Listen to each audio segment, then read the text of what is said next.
3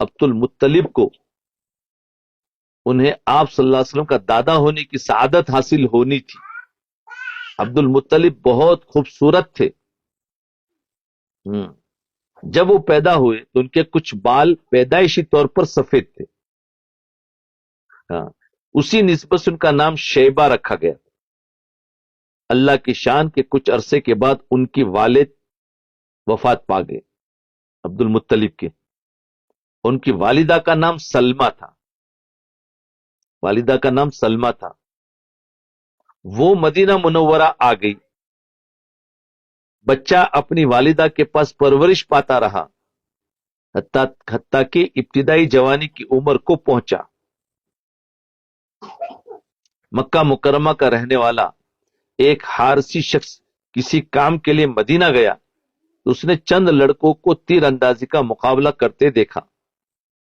ان میں سے ایک نوجوان جو دیکھنے میں بھی خوبصورت تھا، جس کی شخصیت میں جاذبیت بھی تھی، وہ جب بھی نشانہ لگاتا تو ٹھیک نشانے پر تیر لگتا. مکہ کا ایک آدمی ادھر گیا، پھر وہ خوشی سے اشعار پڑھتا. لوگوں میں مکہ کے رہنے والے قبیلے قریش کا فرزند ہوں اور وہ کہتا لوگوں میں مکہ کے رہنے والے قبیلے قریش کا فرزند ہوں، میرے نشانے ٹھیک لگتے ہیں، اشعار کہتا. تو حارسی کو اس پر بڑا پیار آیا. جو آدمی گیا تھا اس کو بڑا پیار آیا. چنانچہ اس نے پوچھا یہ کون ہے؟ بتایا گیا کہ یہ مکہ میں پیدا ہوا تھا. کچھ عرصہ بعد اس کا والد فوت ہو گیا اور اپنی والدہ کے ساتھ یہاں اپنے ننیال آیا ہوا ہے. ان کے سارے قبیلے والوں کو جانتا تھا. واپسی پر اس نے آ کر ان کے چچا جن کا نام مطلب تھا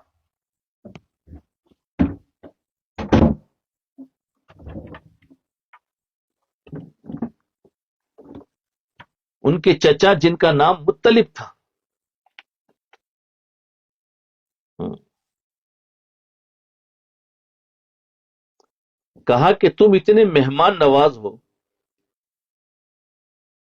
چچا مطلب کہا اتنے مہمان نواز ہو، اتنے سخیر، اتنے اچھے اخلاق والے ہو، کیا تمہیں پتا نہیں کہ تمہارا بھتیجا کتنی مشکل میں وقت گزارتا ہے؟ مطلب اسے اپنے پاس لاؤ اور اس کی اچھی تربیت کرو. اس شخص نے انہیں اتنا برانگیختہ کیا، یہ حارسی نام نے، کہ اس نے قسم کھا لی کہ جب تک میں اپنے بھتیجے کو مکہ نہیں لاؤں گا اس وقت تک چین سے نہیں بیٹھوں گا. اس نے یہ کر لیا، چین سے نہیں بیٹھوں گا. چنانچہ مطلب مدینہ آئے، یعنی وہی جن کا نام مطلب تھا وہ مدینہ آئے. ان کی والدہ سے بات کی. خاندان والوں نے بھی ماں کو سمجھایا کہ بچہ بڑا ہو گیا ہے، اگر یہ تمہارے پاس رہے گا تو صحیح معنوں میں عزت کا مقام نہیں پا سکے گا، اور اگر وہ اپنے نمایاں مقام ہوگا اور اگر وہ اپنے ددیال میں چلا جائے گا تو ان کا بڑا قبیلہ ہے اور وہ اشراف ہے، اس لیے وہاں اس کا نمایاں مقام ہوگا. چنانچہ انہوں نے شیبہ کو یعنی حضرت عبداللہ کو شیبہ کو ان کے ساتھ بھیج دیا. جی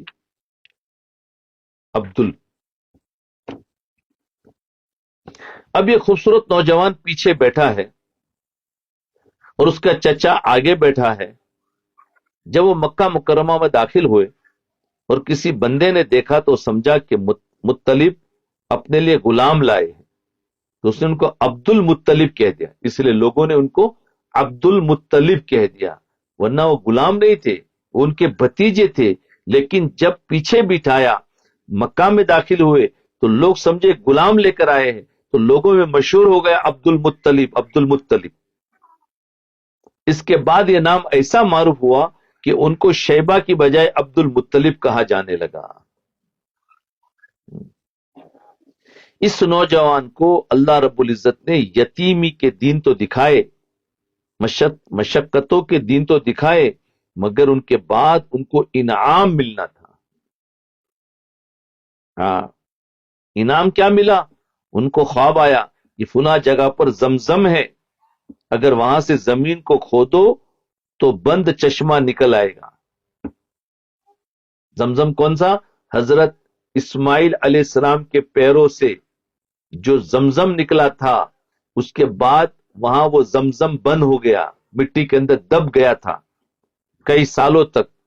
تو اللہ تعالیٰ نے یہ حضور صلی اللہ علیہ وسلم کے والد حضرت عبداللہ، تو ان کو، یہ عبد المطلب کو چشمہ ان کو دکھایا گیا خواب میں. ان دنوں مکہ مکرمہ میں پانی نہیں تھا، لوگوں کے لیے وہاں رہنا مشکل تھا، نہ جینے کو پانی نہ پینے کو پانی. چنانچہ عبد المطلب نے، تو یہ عبد المطلب نے زمین کی کھودوائی شروع کر دی، زمین کی کھودوائی شروع کر دی. وہ اکیلے ہی زمین کھودتے رہے. بالآخر وہ دن بھی آیا جب انہوں نے زمزم کے چشمے کے دہانے بڑی چٹان کو توڑا، اس کے منہ پر ایک بڑی چٹان تھی، اس کو توڑا اور نیچے سے پانی نکل آیا. اس کے بعد اللہ تعالیٰ نے عبد المطلب کو بیت اللہ کا متولی بنا دیا. بیت اللہ تو تھا، زمزم چھپ گیا تھا، تو اس کو وہاں کا متولی ہے، کیونکہ انہوں نے یہ نئی چیز ایجاد کر دی جو مٹ چکی تھی، تو اس میں ان کو عزت مل گئی. اب کہاں مدینہ منورہ کے دیہات میں پڑے ہوئے تھے، اور ان کے چچا مطلب ان کو لے کر ان کا نام عبد المطلب بن گیا. اللہ تعالیٰ ان کو مشکل اور تنگی کے حالات دکھائے. متولی، چونکہ اللہ تعالیٰ ان کو بیت اللہ کا متولی بنایا تھا، اس لیے اس سے پہلے اللہ تعالیٰ نے ان کو مشکل اور تنگی کے حالات دکھائے. یہ تربیت ہوتی ہے اللہ کی طرف سے. تو پہلے مشکل حالات آئے، لیکن اب عزت ملی، متولی بننا. تو ہم ہمیشہ ہر عزت سے پہلے تھوڑی سی تربیت ہوتی. آج ہم لوگ اس بات کو سمجھ نہیں پاتے. اگر کسی پر ذرا سی مشقت کے دن آنے لگے تو سمجھتا ہے کہ بس میں اللہ سے دور ہو گیا ہوں، میرے تو اللہ سنتا نہیں ہے، میں کون سے عمل کروں جس سے اللہ راضی ہو جائے، بس میں تو اللہ سے دور ہو گیا ہوں اور اللہ مجھ سے ناراض ہے. یہ کتنی بڑی غلط فہمی لگ جاتی ہے کہ ذرا سی مشقت آئی تو کہتے ہیں اللہ مجھ سے ناراض ہے. یہ بہت بڑی غلط فہمی لگ جاتی ہے کہ پیسہ ملنے کو اللہ تعالیٰ کی خوشی سمجھتے ہیں اور پیسے کم ہونے کو اللہ کی ناراضگی سمجھتے ہیں. یاد رکھے کہ اللہ تعالیٰ کی ناراضگی یا اس کے راضی ہونے کا تعلق احکام شریعت کے ساتھ ہے، اس کے مال و دولت کے ساتھ نہیں، شریعت کے ساتھ، دین کے ساتھ ہے. اگر زندگی شریعت کے مطابق ہوگی اللہ رب العزت راضی ہوں گے، اور اگر زندگی شریعت کے خلاف ہوگی تو کروڑ پتی نہیں اربوں پتی بھی ہوں گے تو اللہ اس سے ناراض ہوں گے. تو مال و دولت یا چیزوں کے ملنے پر رضامندی، نہ ملنے پر ناراضگی بالکل نہیں. دین ہوگا تو اللہ تعالیٰ رضامندی، اور دین نہیں ہوگا تو اللہ ناراض ہے. ایسے کروڑ پتی ہے جسے اللہ تعالیٰ ناراض ہے. ایک کھلی دھلی بات ہے. تو ایک تو آزمائش، حضور کی پیدائش سے پہلے 3 شخصوں کو آزمایا گیا. ایک تو حضرت عبد المطلب کو، تو دوسرا حضرت عبداللہ رضی اللہ، عبداللہ کو، حضرت عبداللہ کو جو حضور کے والد ہیں. عبد المطلب نے، اب یہ عبد المطلب یعنی عبداللہ کے والد عبد المطلب، عبد المطلب نے منت مانی. کیا منت مانی؟ کہ اگر میرے 10 بیٹے ہوئے، اگر میرے 10 بیٹے ہوئے تو میں ان میں سے ایک کو اللہ کے نام پر قربان کروں گا. یہ منت مانی. اللہ کی شان کے 10 بیٹے بھی مل گئے. اب انہوں نے سوچا کہ میں اپنی قسم کو پورا کروں، یعنی کہ 10 بیٹے ہو تو ایک کو اللہ کے نام پر قربان کروں. اب لیکن بیٹوں میں سے کس کو ذبح کروں؟ قربان تو کرنا ہے. وہاں قربانی کیا یعنی ذبح کرنا، وہ منت مانی جاتی تھی. تو فرمایا کس کو ذبح کروں؟ اس کے لیے قرآن ڈالا گیا. قرآن ان کے بیٹوں میں سے ایسے بیٹے کے نام آیا جو بہت ہی خوبصورت تھا، اس کا نام عبداللہ تھا. حضرت عبد المطلب کو 10 بیٹے ہوئے، ان 10 بیٹوں میں سے ایک کا نام عبداللہ تھا. تو آپ نے سوچا ایک کو اللہ کے نام پر قربان کرنا ہے، تو انہوں نے قرآن ڈالا کہ اب کس کو کروں؟ تو نام عبداللہ کا آیا، اس کا نام عبداللہ تھا. لوگوں نے کہا بھائی بچے کو ذبح نہ کرو، بلکہ بچے اور اونٹوں کے درمیان تم قرا ڈالو. چنانچہ انہیں بچے کے نام، کیونکہ بچے کا نام تو آ گیا، لوگوں نے کہا اس خوبصورت بچے کو ذبح نہ کرو، چھوڑ دو. اب تم نے منت مانی ہے تو منت کا ایک راستہ اور ہے کہ بچہ اور اونٹ کے نام پر قرا ڈالو. تو جب تک اونٹ کے نام پر قرا آ جائے گا تو ان اونٹوں کو ذبح کر دو تو تمہاری منت پوری ہو جائے گی. تو ان لوگوں نے کہا بھائی بچے کو ذبح نہ کرو، بلکہ بچے اور اونٹوں کے درمیان تم قرا ڈالو. چنانچہ انہوں نے بچے کے نام اور 10 اونٹ لکھ دیے. ان دونوں میں سے کیا ذبح کروں، کس کو اللہ کے نام پر قربان کروں؟ نام قرا ڈالا، مگر قرا عبداللہ کے نام نکلا. 10 اونٹ لکھے تو عبداللہ کے نام نکلا. پھر انہوں نے 10 اونٹ اور بڑھا دی، یعنی 20 اور عبداللہ، تو قرا عبداللہ کے نام آیا. پھر انہوں نے 10 اور بڑھائے، یعنی 30 اور عبداللہ، تو قرا عبداللہ کے نام آیا. اونٹ بڑھتے گئے حتیٰ کہ جب 100 اونٹ کی تعداد رکھی گئی، 100 اونٹ ایک طرف لکھا اور عبداللہ کا نام، تو اب قرا اونٹوں کے نام آ نکلا.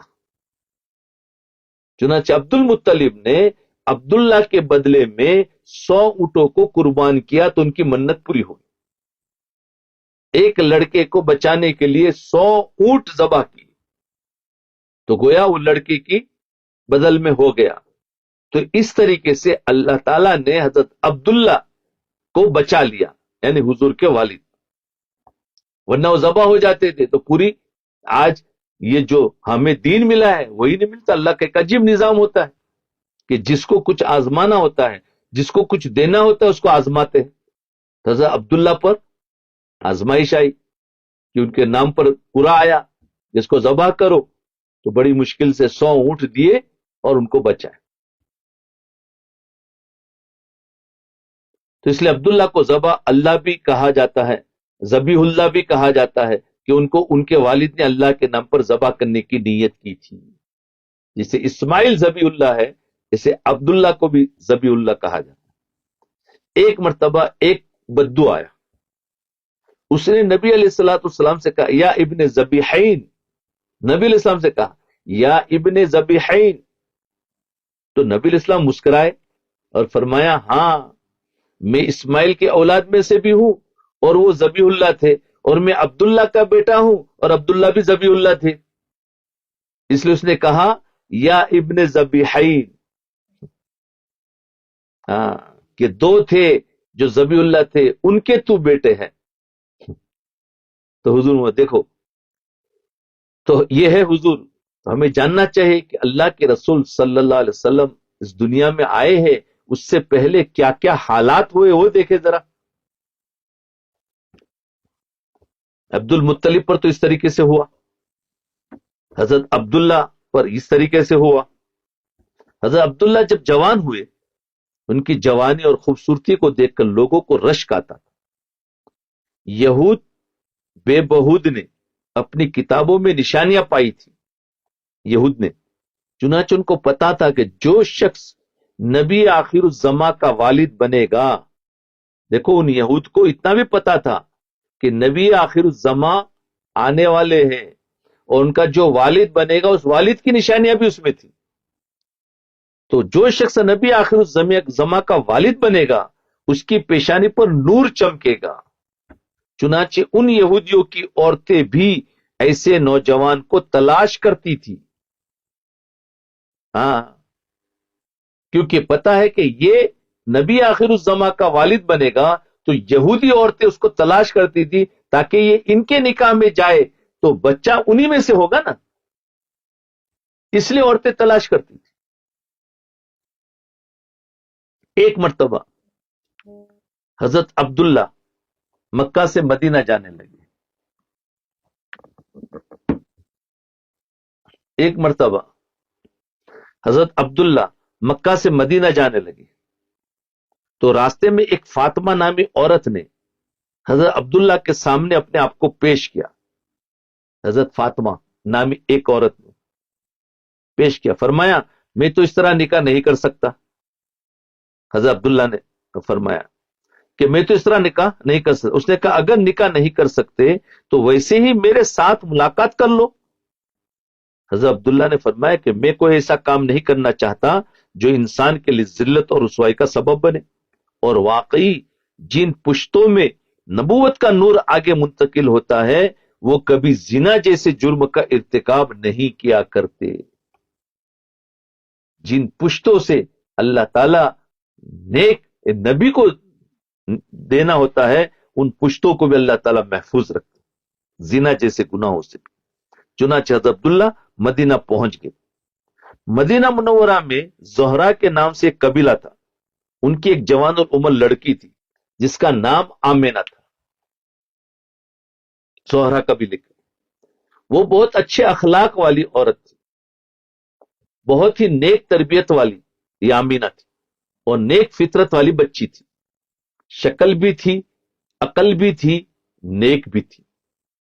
دیکھو ظاہر بات ہے نبی رحمت للعالمین کی ماں جس کو بننا ہے تو وہ ماں بھی تو عقل والی، شکل والی، نیک بھی، اور ہر نعمت اس کے پاس تھی۔ چنانچہ اسے حضرت عبداللہ کے لیے پسند کیا گیا مدینہ میں جا کر، کیونکہ یہ آپ کا سسرال تھا، وہاں سے حضور صلی اللہ علیہ وسلم کیونکہ ننیال تھا، والدہ وہاں کی تھی مدینہ سے، اور ہر نعمت اس کے پاس تھی۔ چنانچہ اسے حضرت عبداللہ کے لیے پسند کیا گیا، پھر اس کے ساتھ ان کا نکاح ہوا۔ نکاح کے بعد حضرت عبداللہ واپس آئے تو یہی فاطمہ نامی عورت نے پھر حضرت عبداللہ کو دیکھ کر کہنے لگی، یہ فاطمہ نامی عورت جو راستے میں ملی تھی، اب آپ کے چہرے پر وہ نور نظر نہیں آ رہا جو مجھے پہلے نظر آتا تھا۔ اس عورت نے حقیقت میں نبی رحمت صلی اللہ علیہ وسلم اپنے والد سے اپنی والدہ کے بدن میں منتقل ہو چکے۔ دیکھو یہود اتنا جانتے تھے کہ ان کے چہرے پر ایک نور ہوگا، اور جب نکاح ہوا تو کہا یہ نور منتقل ہو گیا، اب کہاں پر؟ کہ پیٹ میں، ان کی والدہ کے پاس۔ اب دیکھیے کہ عبد المطلب پر بھی امتحان آیا، پھر حضرت عبداللہ پر بھی امتحان آیا۔ اب تیسری شخصیت بی بی آمینہ کی تھی، بی بی آمینہ کی تھی جس نے والدہ بننا تھا، ان پر بھی امتحان آیا۔ اب ان کا ان پر امتحان کیا؟ حضرت عبداللہ پر امتحان آیا، سمجھ گئے کہ ان کے مقابلے میں 100 اونٹ ذبح کیے گئے، اور ان کو راستے میں ایک عورت ملی کہ میرے ساتھ ایک کام کرو، وہاں سے بھی بچایا گیا۔ اب حضرت بی بی آمینہ کی آزمائش کیا تھی؟ تیسرے نمبر پر شادی کے چند مہینوں کے بعد مکہ مکرمہ کا ایک قافلہ، مکہ مکرمہ کا ایک قافلہ تجارت کے لیے شام کی طرف گیا۔ حضرت عبداللہ بھی اس قافلے کے ساتھ گئے۔ حضرت عبداللہ بھی، کون ہے عبداللہ؟ حضور کے والد، وہ بھی قافلے کے ساتھ گئے۔ اب شادی کے ابتدائی دنوں میں میاں بیوی میں جدائی دل کو بڑا اداس کرتی ہے، تو بی بی آمینہ بھی بہت اداس ہوئی۔ کیوں؟ شوہر چلے گئے۔ حضرت عبداللہ نے وعدہ کیا کہ اداس نہ ہو، میں جلدی آ جاؤں گا، اور ساتھ یہ بھی کہا کہ جب قافلے کی آنے کی گھنٹی بجے تو اس وقت تم دروازے پر آنا، میرا استقبال کرنا، میں بھی تمہیں محبت سے ملوں گا۔ یہ سارا اپنی بیوی کو اطمینان دلایا، یہ وعدہ کر کے حضرت عبداللہ چلے گئے۔ کچھ وقت بلاد شام میں، شام کے ملکوں میں تجارت کے لیے گزارا۔ جب وہاں سے واپس تشریف لانے لگے تو مدینہ منورہ میں حضرت عبداللہ کو بخار ہو گیا۔ واپس آئے تو مدینہ منورہ میں حضرت عبداللہ کو بخار ہو گیا، اور ایسے بیمار ہوئے کہ ان کے لیے سفر کرنا ممکن نہ تھا، ایسے بیمار ہوئے۔ چنانچہ مدینہ میں سسرال کے ہاں قیام کر لیا، سسرال میں قیام کر لیا۔ جب وہ قافلہ مکہ مکرمہ پہنچا اور گھنٹی بجی، کیونکہ انہوں نے پہلے بتایا تھا جب قافلہ آئے گا گھنٹی بجے گی، اس زمانے کا ایک رواج تھا، تو تم میرا استقبال کے لیے دروازے پر آنا، یہ کہہ کر گئے تھے۔ جب گھنٹی بجی تو بی بی آمینہ بہت خوش ہوئی کہ چلو میرے شوہر واپس آ گئے، میرے شوہر آ گئے۔ چنانچہ دروازے پر آئی، قافلے کے لوگ اپنے اپنے گھروں کو چلے گئے، مگر حضرت عبداللہ نہ آئے۔ بی بی آمنہ اور زیادہ پریشان ہوئی. پتا چلا کہ وہ بیمار ہے اور مدینہ طیبہ میں ہے. کتنا غم ہوا ہوگا بتاؤ. نئی نئی شادی ہوئی ہے, ابھی تو مدینہ سے آ رہے ہیں اور تجارت میں چلے گئے. لہذا ان کے قریبی رشتہ دار مدینہ کی طرف روانہ ہوئے, اور اللہ کی شان کے رشتہ دار بھی مدینہ پہنچے بھی نہیں تھے کہ حضرت عبداللہ 18 سال کی, حضرت عبداللہ کی عمر کتنی, 18 سال کی جوانی کی عمر میں اللہ کے پاس چلے گئے. اللہ اکبر. بتاؤ 18 سال. اب بی بی آمینہ کی عمر تو 18 سال سے بھی کم ہوگی. اتنی چھوٹی عمر میں بی بی آمینہ بیوہ ہو گئی. اب سوچئے کہ بی بی آمینہ پر کیا بیتتی ہوگی. جوان بیوی ہے, جوان شوہر ہے, شوہر چلا گیا. دیکھو اللہ تعالیٰ کا ایک عجیب نظام ہے, ان کو بھی آزمائش میں نکالا. اب حضرت بی بی آمینہ کی آزمائش ہے کہ سب سے پہلے تو شوہر ہی چلا گیا. اب عمر کتنی چھوٹی سی, اب کیسے ان کو ضرورت ہوتی ہے. ہاں, تو وہ جو نور تھا ان کی کتابوں میں, اس نے دیکھ لیا کہ تمہارے چہرے سے نکل گیا ہے پیشانی سے, اور چلا گیا. بی بی آمینہ فرماتی ہے کہ مجھے بہت دیر کے بعد پتا چلا کہ میں حاملہ ہوں. پتا بھی نہیں چلا, مگر یہ حمل عجیب تھا کہ بچے ماں کی پیٹ میں ہوتے ہیں تو اسے تکلیف محسوس ہوتی ہے ماں کو, جبکہ مجھے تکلیف ہی نہیں محسوس ہوتی تھی. یہ کہہ رہی مجھے تکلیف ہی نہیں محسوس ہوتی تھی, البتہ مجھے حالات کچھ بدلے بدلے نظر آتے تھے. وہ کیسے, اب وہ سنی. جب میں کہیں جانے لگتی تو میں دیکھتی کہ ایک جھونکا آتا ہے, اللہ اکبر, اور درخت میرے آگے جھک جاتے. اسی طرح میں اپنے سامنے درخت کو جھکتا دیکھتی تھی. یعنی دیکھو تو صحیح, عجیب اللہ, یعنی درخت جھکتے جاتے اور یہ چلتی جاتی تھی. یعنی درخت پہلے سے سلامی کر رہے ہیں, جبکہ حضور ابھی ماں کے پیٹ میں ہیں اور درخت جھکنا شروع ہو گیا. یہ ہے ہمارے نبی, درختوں کو جھکتا دیکھتی تھی. ایک تو یہ دیکھا آپ نے ایک عجیب و غریب احوال, ایک تو ان کو کوئی تکلیف محسوس نہیں ہوئی, دوسرا بولے میں کہیں نکلتی تھی تو درخت جھکتے تھے, تیسرا جب میں پانی بھرنے کے لیے زمزم کے چشمے پر پہنچتی تو دیکھتی کہ زمزم کا پانی اوپر کنارے کے بالکل قریب ہوتا تھا. جب میں پہنچتی قریب ہوتا تھا, اور جب میں پانی بھر کر واپس آنے لگتی تو پانی نیچے چلا جاتا تھا. پانی نیچے چلا جاتا.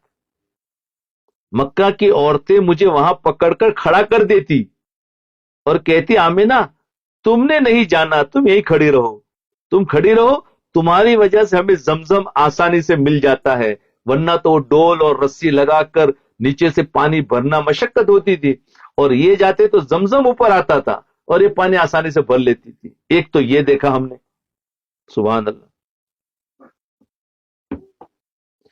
چوتھی چیز کیا دیکھی, میں یہ بھی دیکھتی کہ اگر مجھے دھوپ میں کوئی کام کرنا ہوتا, دھوپ میں اگر کوئی کام کرنا ہوتا تو بادل کا ٹکڑا آ کر میرے اوپر سایہ کر دیتا. اللہ, بادل کا ٹکڑا آ کر میرے اوپر سایہ کر دیتا. یہ درختوں کا جھک جانا, پانی کا قریب آ جانا, بادل کا سایہ کرنا, ایسی باتیں تھی جو مجھے انوکھی انوکھی لگتی تھی, ایک عجیب سی لگتی تھی.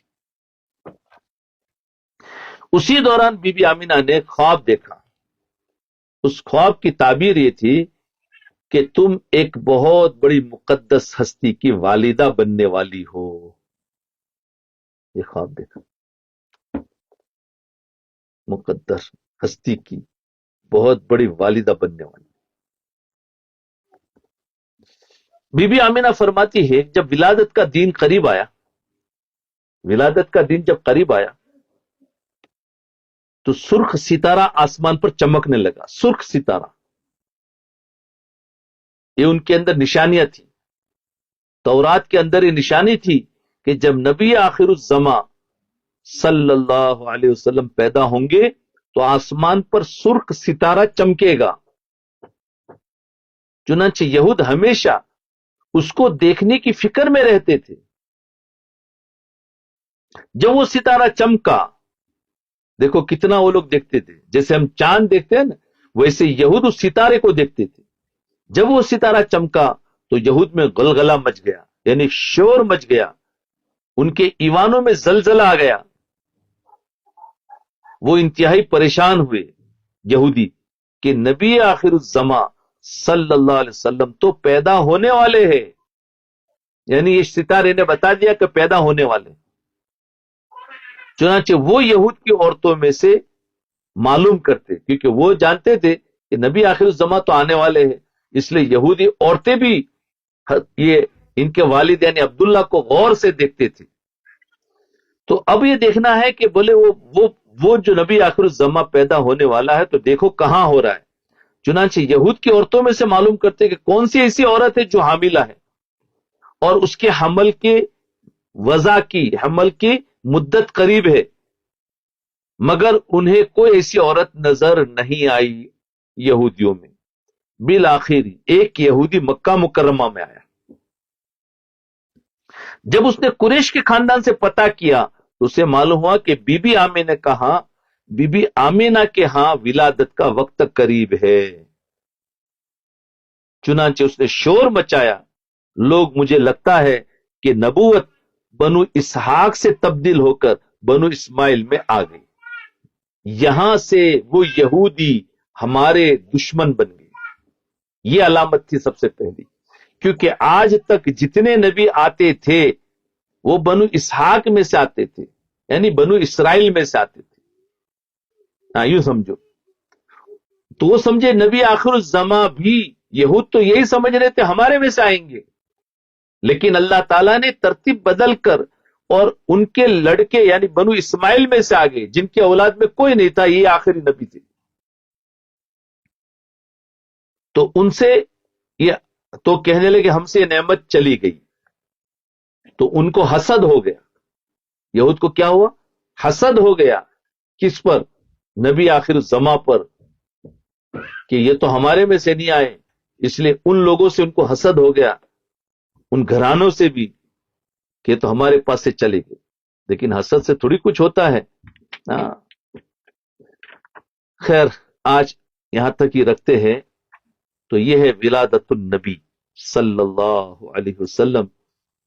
ہمارے ہر بچے کو، بڑوں کو اور چھوٹوں کو معلوم ہونا چاہیے کہ ہمارے نبی کے والد کا نام کیا ہے، والدہ کا نام کیا ہے، چچا کا نام کیا ہے، کیسے دنیا میں آئے، کیا ظاہر ہوا، یہ سب معلوم ہونا چاہیے. ہماری ابتدائی سیرت ہے. ہمارے بچوں کو اگر یہی معلوم نہیں ہوگا اور باقی تو ساری ہسٹری، جغرافیہ اور سب معلوم ہے تو اس سے کیا فائدہ. ہمیں معلوم ہونا تاکہ ہمارے نبی کی محبت ہمارے بچوں میں ہمارے اندر بھی آئے. تو اس لیے شروع کیا تھا. دیکھو معراج النبی جو ہے وہ تو کچھ لوگ جان لیتے ہیں، لیکن نبی علیہ السلام کی ولادت سے کیسے اور پھر انہوں نے کیسے دین کا کام کیا، انشاءاللہ تھوڑا تھوڑا آتا جائے گا. تو جو لوگ بھی ان باتوں کو سن رہے دھیان سے سنیں، اپنے بچوں کو بھی اس میں سے سنائے. اگر بچے نہ بیٹھے ہو تو بعد میں اس میں سے کچھ چیزیں نوٹ کر لے اور اپنے بچوں کے سامنے بھی رکھے کہ دیکھو، تو بچے بھی شوق میں سننے کے لیے انشاءاللہ بیٹھیں گے. ٹھیک ہے، اللہ تعالی ہمیں اس پر عمل کی توفیق عطا فرمائے.